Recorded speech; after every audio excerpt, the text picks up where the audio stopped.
आज बहुत भारी एलपीजी की किल्लत से हमारा देश, हमारा प्रदेश जूझ रहा है।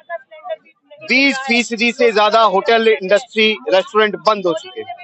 बेटियों की शादी आगे पोस्टपोन हो चुकी है। बहुत भारी संख्या में लोग बेरोजगारी के स्तर पर जा चुके हैं। टाइल इंडस्ट्री गुजरात के अंदर बंद हो चुकी है। तो ये आज मोदी जी ने जब से कॉम्प्रोमाइज करके यूएस के सामने जब से कॉम्प्रोमाइज किया है, ट्रंप के सामने जब से सरेंडर किया है, तो आज आपातकाल की स्थिति में हमारा देश है। कौन सी कैसे किल्लत नहीं है? क्यों फिर लोग 24-24 घंटों की लाइनों में खड़े हैं? आप बताइए, क्यों लोग 4-4 हजार रुपए में सिलेंडर भरवा रहे हैं? अगर किल्लत नहीं है तो बहुत किल्लत है, बहुत भारी किल्लत है।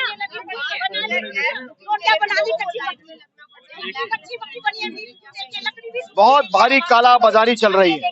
और मैं गुड़गांव कांग्रेस के माध्यम से, आपके चैनल के माध्यम से कहना चाहता हूं सभी गुड़गांव वासियों को, यदि कोई भी एजेंसी का व्यक्ति, कोई भी कारोबारी अगर गैस की काला बाजारी, एलपीजी की काला बाजारी करता है तो कांग्रेस के साथियों को बताएं। हम उसकी गैस एजेंसी के बाहर जाकर के प्रदर्शन करेंगे और काला बाजारी को रोकने का प्रयास करेंगे। रोटी तो हमने सोच रहे थे कि मोदी जी की पूरी कैबिनेट के लिए बनाएंगे, लेकिन दुर्भाग्यपूर्ण केवल 5 ही रोटियां हम बना पाए। तो माननीय मोदी जी और अमित शाह जी के लिए तो पूरी रहेंगे ये 5 रोटियां। आज शाम का डिनर मोदी जी का हमने तैयार कर दिया। सरेंडर किया है। हमारे देश में बहुत भारी एलपीजी की कमी है। चारों तरफ भारी संख्या में होटल और रेस्टोरेंट इंडस्ट्री बंद हो गई है। टाइलों की इंडस्ट्रियों के ऊपर बहुत फर्क है। आईटी और बिजनेस इंडस्ट्री के ऊपर बहुत भारी फर्क है। और गुड़गांव में आज किल्लत को देखते हुए कांग्रेस पार्टी ने विरोध किया। सरकार को चुनाना चाहते हैं, ये बताना चाहते हैं कि एलपीजी के दामों को वापस लो, बढ़े हुए दामों को, और काला बाजारी बंद करो। और भारतीय जनता पार्टी की जो सरकार है वो बहुत ही निकम्मी सरकार है। आप ये देखिए, देश के प्रधानमंत्री जिनको 140 करोड़ जनता ने चुना है, वो अपने चुनाव प्रचार में लगे हुए हैं और पब्लिक जो है सिलेंडर की, गैस की लाइन में लाग के मर रहे हैं।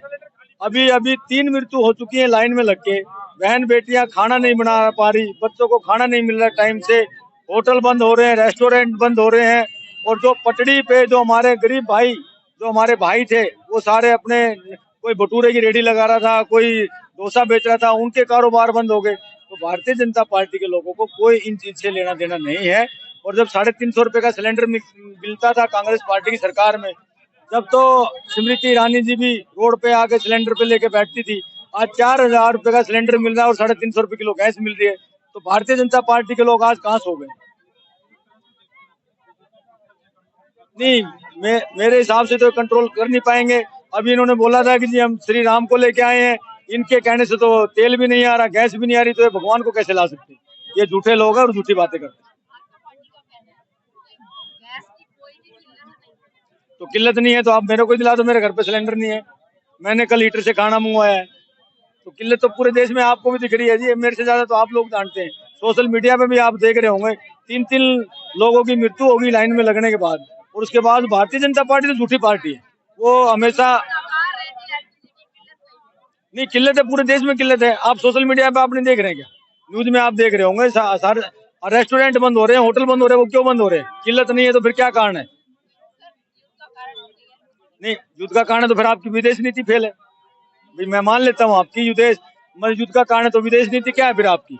आप विश्व गुरु हैं, जब आपकी कोई देश, छोटा सा एक कंट्री नहीं मान सकती, तो आप कह रहे श्री राम को लाए, भगवान को कैसे ला सकते? झूठे लोग हैं। बहुत बहुत धन्यवाद। चूल्हे पे रोटी तो आज हम बना रहे हैं, कल आप भी बनाएंगे, क्योंकि सारा भारत देश बनाएगा। जिस हिसाब से सिलेंडर महंगे हो गए, सिलेंडर मिल नहीं रहे, काला बाजारी स्टार्ट हो गई, जिस हिसाब से मोदी ने सिलेंडर कर दिया अपने आप को, तो आज हम ही नहीं, पूरा भारत देश ही बनाएगा।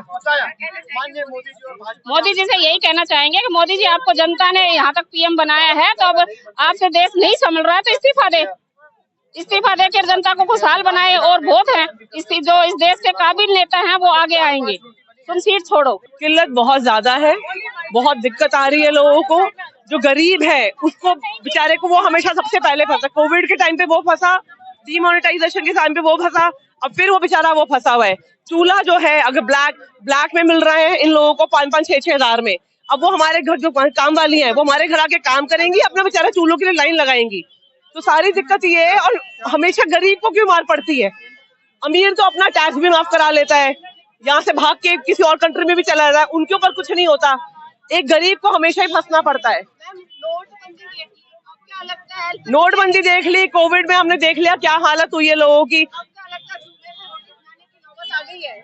अब वही लग रहा है, कहीं हमारे यहाँ, आपको सच बता रही हूँ, हमारे यहाँ पे जो काम वाली है सबने लकड़ियां चुननी शुरू कर दी है जंगल से। हमारे यहाँ अरावली पीछे पड़ता है, जो सूखी लकड़ियां होती है वो लेके अपने घर में अब चूल्हा जला रही है उससे।